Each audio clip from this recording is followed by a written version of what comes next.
মৰমৰ ছাত্ৰ ছাত্ৰীসকল, মই ডক্টৰ তপন চন্দ্ৰ কলিতা আৰু মোৰ YouTube channel political science made easy. আজি আমি সিটিজেনশিপ নাগৰিকত্বৰ ওপৰত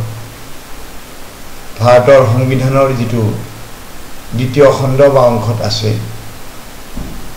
সেই বিষয়ে এটি আলোচনা আগবঢ়াব খুজিছোঁ। আমি ভাৰতৰ সংবিধানৰ বিভিন্ন অংশৰ ওপৰত ভিডিঅ' বনাই গৈ আছোঁ। তাৰে এইটো দ্বিতীয় খণ্ড আৰু দ্বিতীয় খণ্ডত আমাৰ ভাৰতৰ সংবিধানৰ যেহেতু নাগৰিকত্বৰ ওপৰত আলোচনা আছে, সেইভাবে আজি আমি দ্বিতীয় খণ্ডৰ নাগৰিকত্বৰ ওপৰত এই ভিডিঅ'টো প্ৰস্তুত কৰা হৈছে। অনুৰাগী পাঠকসকল আৰু লগতে ছাত্ৰ ছাত্ৰীসকল, ভাৰতৰ সংবিধানৰ দ্বিতীয় অংশৰ সিটিজেনশিপ বা নাগৰিকত্ব অনুচ্ছেদ 5ৰ পৰা 11লৈকে ব্যাখ্যা কৰা হৈছে।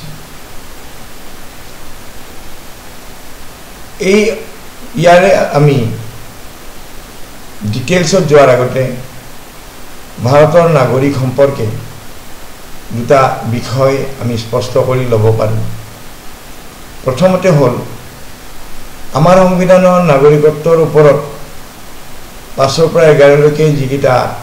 অনুচ্ছেদ আছে, তাত বাহিৰেও 1955 চনৰ যিখন ভাৰতৰ নাগৰিকত্ব আইন, তাৰ দ্বাৰা ভাৰতৰ নাগৰিকত্ব ব্যৱস্থাটো পৰিচালিত হয়। ইয়াতে লিখিছে, The Citizenship Act of 1955 is a law that governs Indian citizenship along with the Constitution of India. It provides for the acquisition and determination of citizenship, including by birth, descent, registration, naturalization, and incorporation of territory. The Act also allows for the termination and deprivation of citizenship. অৰ্থাৎ ভাৰতৰ সংবিধানৰ 2 number অংশৰ নাগৰিকত্বৰ বাহিৰে 1955 চনৰ নাগৰিকত্ব আইনে ভাৰতৰ নাগৰিকত্ব কেনেধৰণে পোৱা যাব, যেনে জন্মসূত্ৰে বা ব্লাডৰ যি সম্পৰ্ক, তেজৰ সম্পৰ্কৰ জৰিয়তে, পঞ্জীয়নৰ জৰিয়তে, নেচাৰেলাইজেশ্যন বা কোনো অংশ অঞ্চল খণ্ড ভাৰতবৰ্ষৰ অংশ যদি হয়, তেনেধৰণে তাৰে অন্তৰ্গত নাগৰিকসকল ভাৰতবৰ্ষৰ নাগৰিক হৈ পৰিব।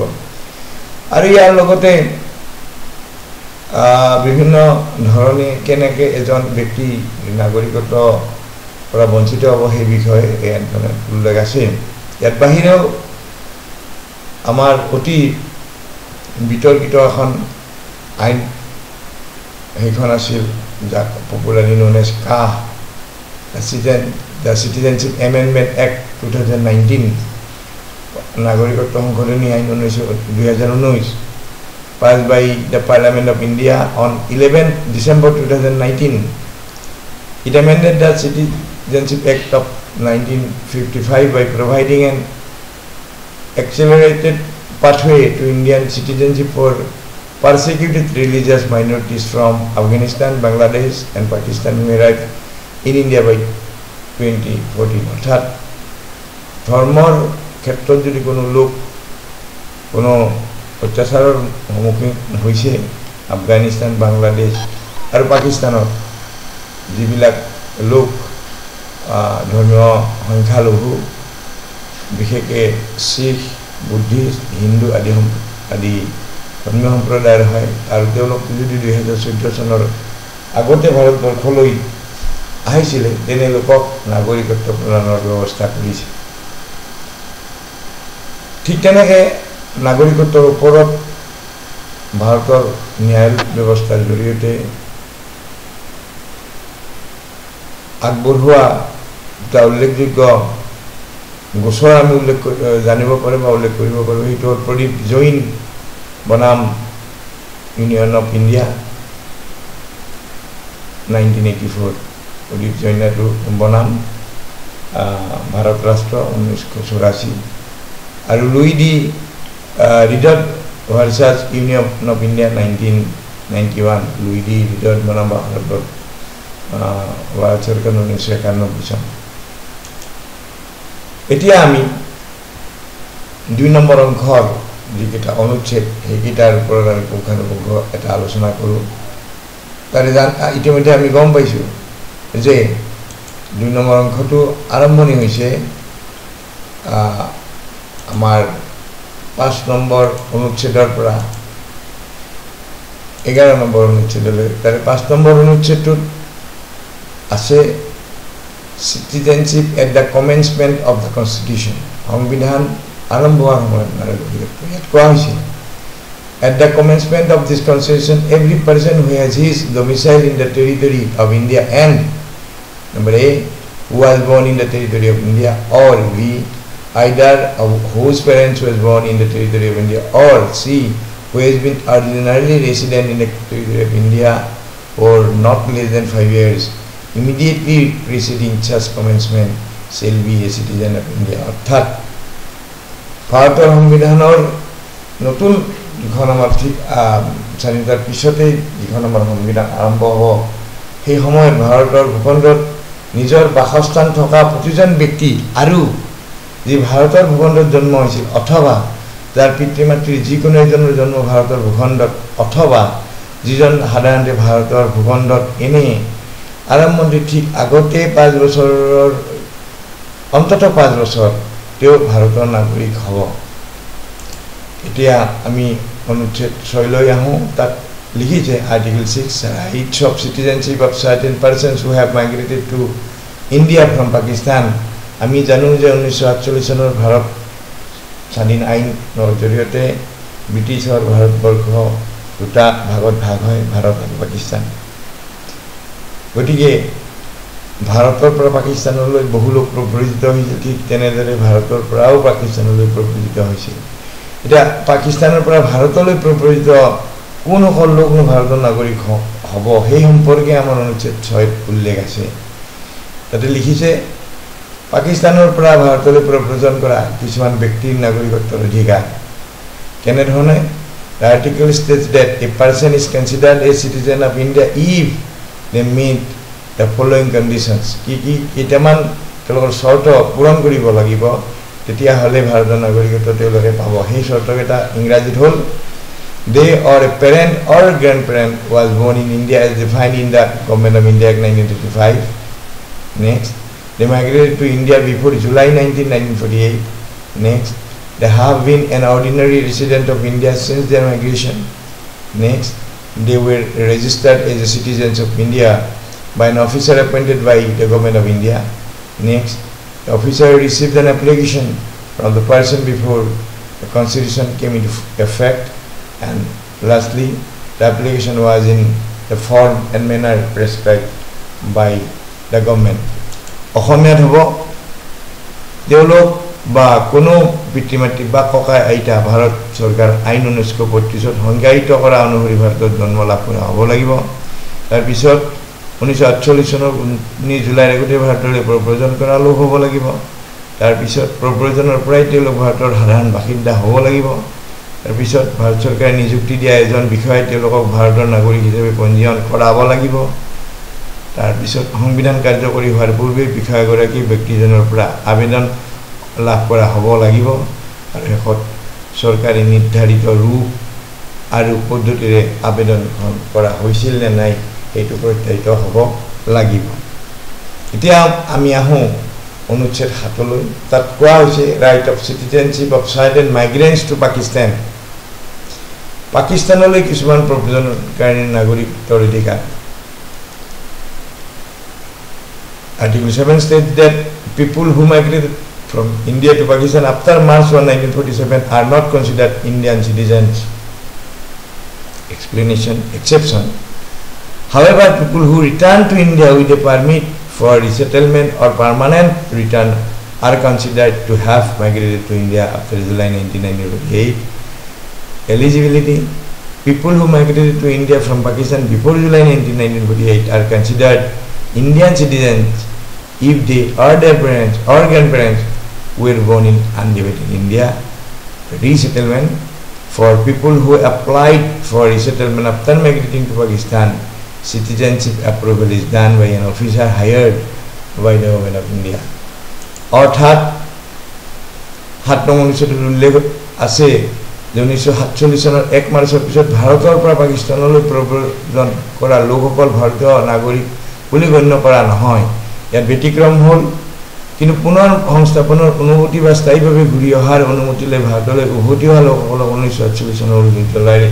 পিছত ভাৰতলৈ প্ৰব্ৰজন কৰা বুলি ধৰা হ'ব আৰু তেওঁলোক ভাৰতৰ নাগৰিক হ'ব পাৰিব। যোগ্যতা নিৰূপণ হ'ব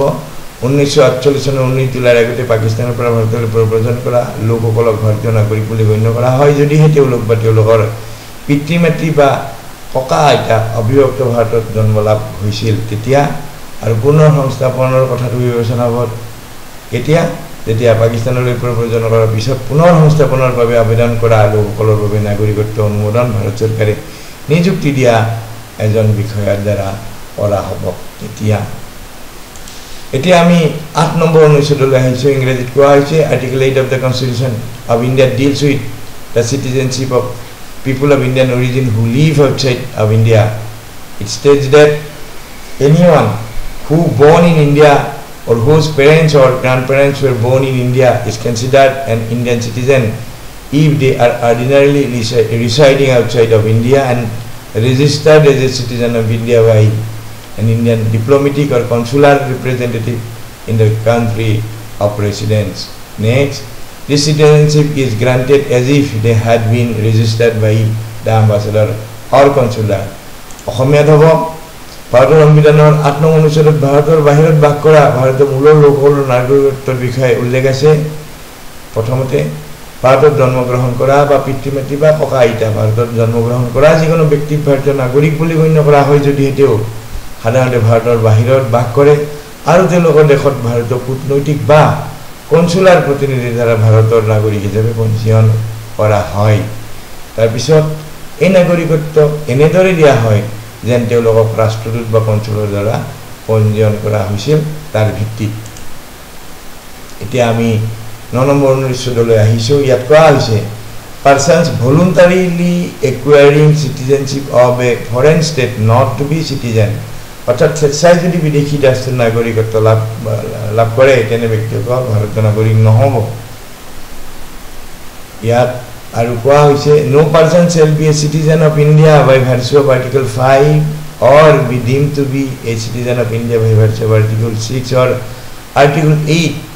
if he has voluntarily acquired the citizenship of any foreign state. অর্থাৎ কোনো ব্যক্তিয়ে 5ম অনুচ্ছেদৰ ভিত্তিত ভাৰতৰ নাগৰিক হ'ব নোৱাৰিব বা 6ষ্ঠ অনুচ্ছেদ 5ম অনুচ্ছেদৰ অধীনত ভাৰতৰ নাগৰিক বুলি গণ্য কৰা নহ'ব যদি তেওঁ নিজৰ ইচ্ছা অনুসৰি আন কোনো বিদেশী ৰাষ্ট্ৰৰ নাগৰিকত্ব লাভ কৰে। এতিয়া আমি 10 নম্বৰ অনুচ্ছেদলৈ আহোঁ। ইয়াত কোৱা হৈছে article 10 continuance of the rights of citizenship নাগৰিকত্বৰ অধিকাৰ অব্যাহত ৰখা। কেনেদৰে এজন ব্যক্তিৰ নাগৰিকত্বৰ অধিকাৰ অব্যাহত থাকিব এই সম্পৰ্কে সংবিধানে লিখিছে persons who is or is deemed to be a citizen of India under any of the foregoing provisions of this part shall subject to the provisions of any law that may be made by parliament continue to be such citizen. অর্থাৎ এই অংশৰ পূৰ্বৰ যিকোনো বিধানৰ অধীনত ভাৰতৰ নাগৰিক বুলি গণ্য কৰা প্ৰতিজন ব্যক্তিয়ে সংসদে প্ৰণয়ন কৰিব পৰা যিকোনো আইনৰ বিধানৰ অধীনত তেনে নাগৰিক হৈ থাকিব। আৰু আমি এই অংশৰ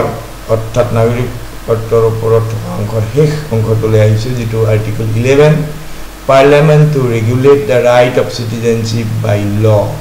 সংসদে নাগৰিকত্বৰ অধিকাৰ আইনৰ দ্বাৰা নিয়ন্ত্ৰণ কৰিব।